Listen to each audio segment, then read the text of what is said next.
నమస్తే, ప్రభాస్ మీడియాకి స్వాగతం. నేను మీ వంశీకృష్ణ.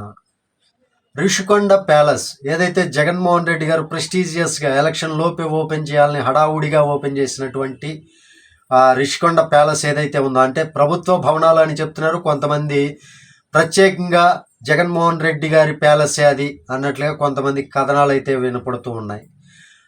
పరిస్థితుల దృష్ట్యా ఏది ఏమైనా కానీ ఏ ప్యాలెస్ ఎవరిది ఏంటి అనేది తర్వాత విషయాలు. కానీ ఈ రిషికొండ ప్యాలెస్లో మాత్రం ఏదో జరిగిపోయింది అనే వార్తా కథనాలు అయితే హల్చల్ చేస్తూ ఉన్నాయి. అక్కడ నరబలులు జరిగినాయి అన్నట్లుగాను, ప్రత్యేకమైనటువంటి నరబలితో కూడినటువంటి ప్రత్యేక పూజలు అయ్యో జరిపించారు అన్నట్లుగాను రకరకాల వార్తా కథనాలు.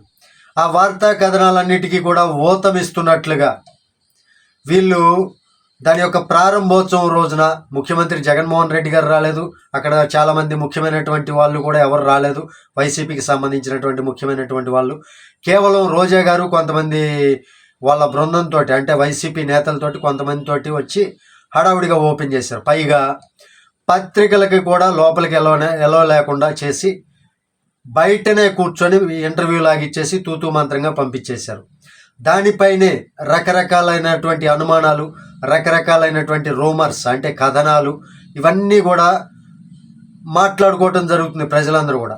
ఎందుకంటే అక్కడ ఏమీ జరగకపోతే మరి రిషికొండ ప్యాలెస్లోకి ఎందుకు ఎంటర్ చేయించలేదు మీడియా వాళ్ళని కానీ ఫోటోగ్రాఫర్లు కానీ అని. దానిపైన టీడీపీ వాళ్ళు అఫీషియల్ ట్విట్టర్లో ఒక పోస్ట్ అయితే పెట్టడం జరిగింది. ఆ పోస్టును చూసి కూడా ఉలిక్కి పడ్డారనమాట. వైసీపీ సోషల్ మీడియా కావచ్చు, వైసీపీ పేటీఎం కుక్కలు కావచ్చు, ఉలిక్కిపడి వాటిని కవర్ చేసుకోవడానికి ఏదేదో కథనాలు రాసేస్తున్నారు. టీడీపీ వాళ్ళు ఏదేదో పోస్టర్లు పెట్టేస్తున్నారు. ఇదంతా వత్తదే అన్నట్లుగా వాళ్ళు ఏదో సర్ది చెప్పుకునే ప్రయత్నం చేస్తున్నారు. దానిపైన కేఏ పాల్ గారు ఎవరైతే ఉన్నారో అతను కూడా కొన్ని సంచలనాత్మకమైనటువంటి మాటలు మాట్లాడటం జరిగింది. ఒకసారి ఈ మాటలు వినండి మీరు. ఇక్కడ రిషికొండ క్యాంప్ ఆఫీసు 500 కోట్లు విలువైంది సీక్రెట్ గా ఓపెన్ చేస్తున్నారట. సీక్రెట్ ఎందుకు? నన్ను పిలిస్తే నేను వస్తాను. స్వామి స్వరూపానందని పిలిచినప్పుడు ప్రపంచ శాంతి దూత డాక్టర్ కేఏ పాల్ పిలిస్తే వస్తారు కదా. ఈ సీక్రెట్ బిజినెస్ ఏంటి? ఏమైనా నరదానం చేస్తున్నారా?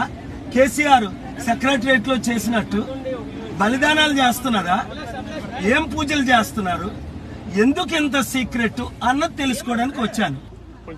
500 కోట్లు ఖర్చు పెట్టి క్యాంప్ ఆఫీస్ ని ఎందుకు ఇంత సీక్రెట్ గా ఓపెన్? ఏమైనా నరదానం జరుగుతుందా కేసీఆర్ అక్కడ చేసినట్టు సెక్రటరియట్ బిల్డింగ్? మరేమో అనుమానిస్తున్నారు ఏమైనా నరదానం జరిగిందా అని క్వశ్చన్. మీడియాని ఎందుకు పిల్లలేదు? కేసీఆర్ గారు అప్పుడు నరబలి చేశారు సెక్రటరియట్ ని. ఓపెన్ చేయకుండా ఫిబ్రవరి 17 లాస్ట్ ఇయర్ ఆపాను. కోర్టుకెళ్ళి 5 సార్లు ఆర్గ్యూ చేసి. ఇక్కడ ఎందుకు సీక్రెట్ గా ఏదైనా జరుగుతుంది? సీఎం గారు రావచ్చు, మంత్రులు వచ్చినప్పుడు ధైర్యంగా ఓపెన్ చేయొచ్చు. ఇది సీక్రెట్ బిల్డింగ్ కాదు కదా, గవర్నమెంట్ ప్రాజెక్టే కదా. ఇకుండా చెప్పలేను. చాలా అనుమానంగా ఉంది.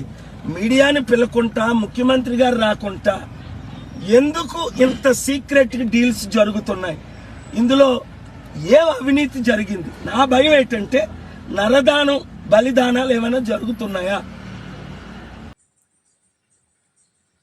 విన్నారు కదా, సేమ్ కేఏ పాల్ గారు ఏదైతే మాట్లాడారో అదే ప్రతి ఒక్కళ్ళ అనుమానం అనమాట. అక్కడ ఏదైనా నరబలి చేసి నరబలితో కూడినటువంటి పూజలు ఏమన్నా చేశారా? ఇవన్నీ కూడా అనుమానాలు వస్తున్నాయి. మరి వాళ్ళు పత్రికల వాళ్ళకి ఎవరికి అలౌ చేయకుండా ఇవ్వకుండా ఎంత సీక్రెట్గా దాన్ని మెయింటైన్ చేయవలసినటువంటి అవసరం ఏంటి? మీరంతా కూడా ఆలోచించవలసిన అవసరం ఉంది దానిపైన.